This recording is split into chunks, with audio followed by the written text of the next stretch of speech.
Hi there. Oh, hi. If you didn't know, this is a really exciting week for Taylor Swift fans, or as most people call them, the Swifties. I identify as one myself. Prob's one of the biggest ones out there, if I can't lie. If you haven't heard, this Friday, April 9th, Taylor Swift is re-releasing her album Fearless. Taylor Swift dropped her Fearless album back in 2008, November 2008. It was a great time in my life. And it was her sophomore album and it was super successful. Songs on this album that you might know are like Love Story, 15, You Belong With Me, You're on the Phone, you know, with your girlfriend, she's upset. You're probably like, why are we talking about an album that came out over a decade ago?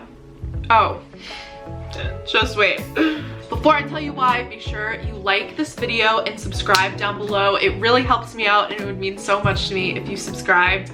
Also, comment below any questions if I miss something or leave something behind. I'd be more than happy to answer them to the best of my ability. So why is Taylor Swift re-releasing her albums? Well, I did a whole nother video on this, kind of explaining who owns Taylor Swift's music, her first 6 albums more so. So you can check that out if you want some more detail, but this video is kind of just a quick, like, let's hit the bullet points, give you the reason why. The reason why is she doesn't own her first 6 albums. I know. So this is Taylor Swift's debut album, Fearless, Speak Now, Red, 1989, and Reputation. All are owned by Taylor Swift's old record label, and a couple other clowns too. Let me start from the beginning. Taylor Swift was growing up and dreamt of being a songwriter, singer-songwriter. That was her big dream. Her family moved to Nashville so she could accomplish that dream.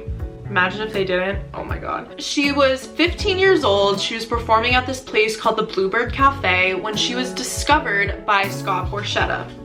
Scott Borchetta approached her and said, hey, you're 15, I want to have you on my record label, I think you're really talented. Taylor was obviously so excited. She was like, oh my god, this is what I've been waiting for. And Scott goes, yeah, I just don't have a record label yet. That should have been a red flag. But anyway, so this guy Scott forms this record label called Big Machine, and you probably know a lot of artists on it now, such as Florida Georgia Line, Thomas Rhett, Rascal Flatts.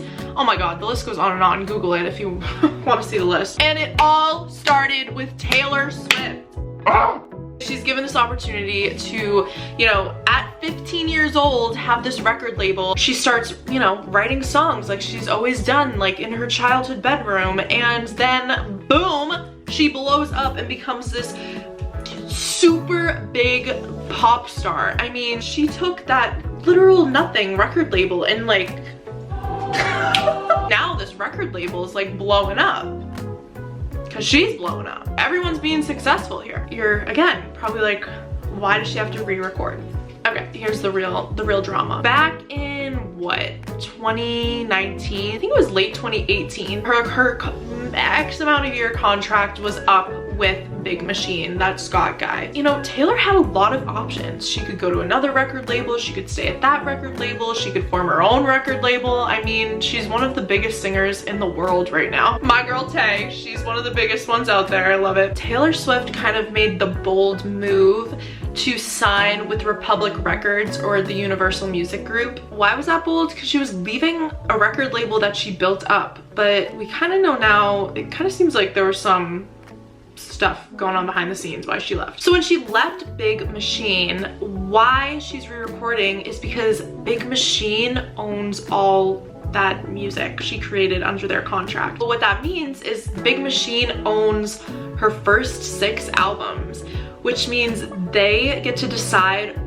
what is done with them. They own all of it. They own so much. They own like her music videos, they own her handwriting, they own tons of photos of her masters, so everything that we don't hear on the albums, like exclusive stuff, they own and they can make decisions on. For example, if a movie or a commercial comes to them and says, hey, could we use Love Story in this commercial, up until her re-releases, Big Machine gets to decide that. And this is just wrong. It's just slimy. It's just dirty. It's just like, an artist should own the work they make, you know? Now, here's when things got out of hand a little. One day, it was just randomly announced that Big Machine sold a huge share of their company to this guy named Scooter Braun. You've probably heard of Scooter Braun because he's a manager of Ariana Grande, Justin Bieber, Demi Lovato. People call him a PR mastermind.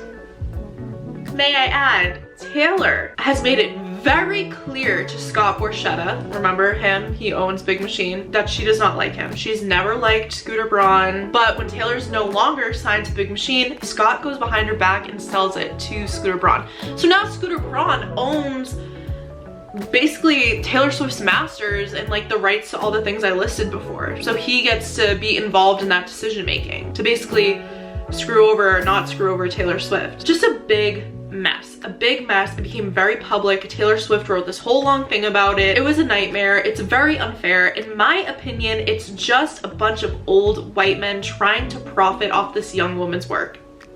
That's not my opinion, that's a fact. And you're probably like, well, why couldn't Taylor Swift just buy it? Oh, she tried. And they said no. They said no. They said, we will do that if you sign an NDA saying you'll never talk badly about Scooter Braun again. And Taylor said, yeah, no. So how does she gain ownership of those albums, those 6 albums? Her like basically career. That's like a career's work. That's like her whole life.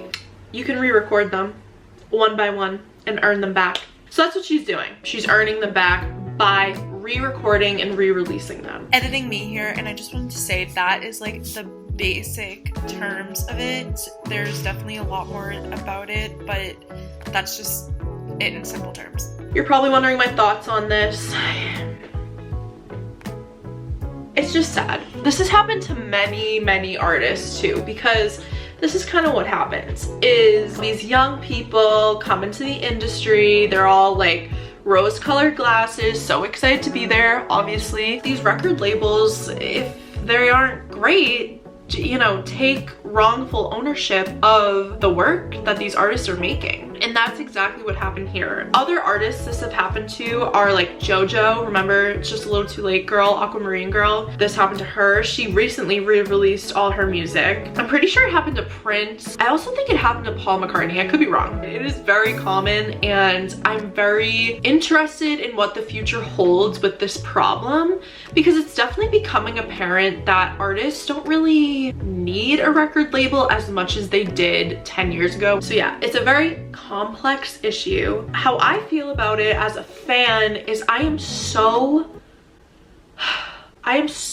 frustrated with the way she is being treated. I'm not trying to sound cheesy when I say this, but I really do feel like someone is messing with my best friend, and I hate that. And I know some people are like, well, it's a contract. She signed a contract. You gotta hold the contract. She's 15. And you're probably like, yeah, but lawyers probably looked over it. She's 15. And the contract probably should have been reevaluated within the 12-year contract period. This subject like really gets me enraged.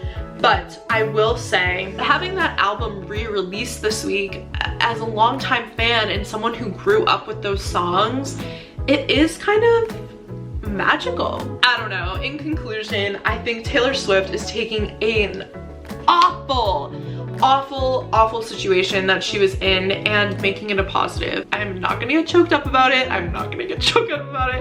But I am so proud of her. As a fan, I feel like I've been through this drama too, you know? I added Scooter Braun on Twitter. I was fighting the fight.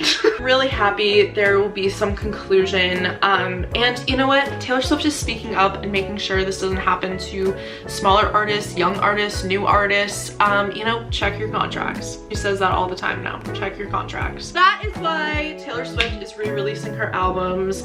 There was a lot of drama, but she is resolving it and slowly but surely regaining them back. But that costs a lot of money and a lot of time and a lot of effort, but I guess it's all so fun and good now. I'm still salty. But thank you so much for watching this video. Please go to Target and buy her album on Friday.